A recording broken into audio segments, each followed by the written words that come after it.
До ифтара осталось совсем немного, люди возвращаются домой, а в это время семиклассники из 3-й Грозненской школы занимаются благим делом. Вместе с преподавателями они раздают проезжим бутылки воды и финики для разговения.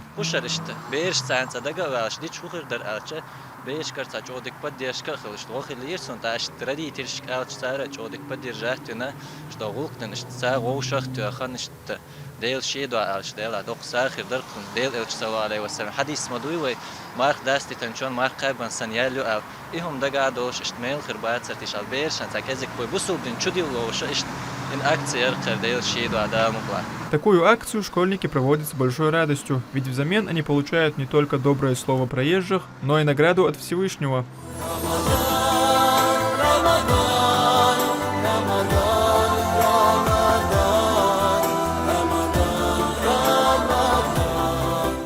Благотворительная акция священный месяц Рамаданан. 3-й школе класса Ари Долиш Ехлодашта классе руководитель ЦАЦ преподаватель.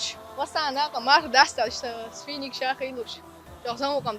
Для заставших время разговения в пути такая акция – настоящая поддержка. Они благодарят школьников и их преподавателей за доброе дело.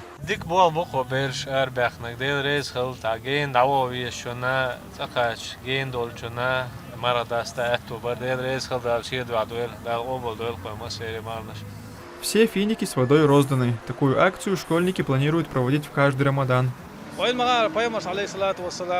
قيتش بتشلا ألسم يول ألق يال ملا عباش بالخندات عدل دو ساق دلا عدين دو ديك دلا عين العمل يلا قبة ألسم يول وبيم الأصحاب سيل الشرح ديخر يشلق ديلي وبيت داخش بيوش كون الحمد لله تعالى خذ وشق كهتا يساعد عدي غيرته بيروي. Рамадан – большой подарок для верующих, время, когда прощаются грехи, а награда за благое в этот священный месяц увеличивается в 1000 раз. Абдулла Батаев, Малик Мурзаев и Аслан Висхаев. Неделя.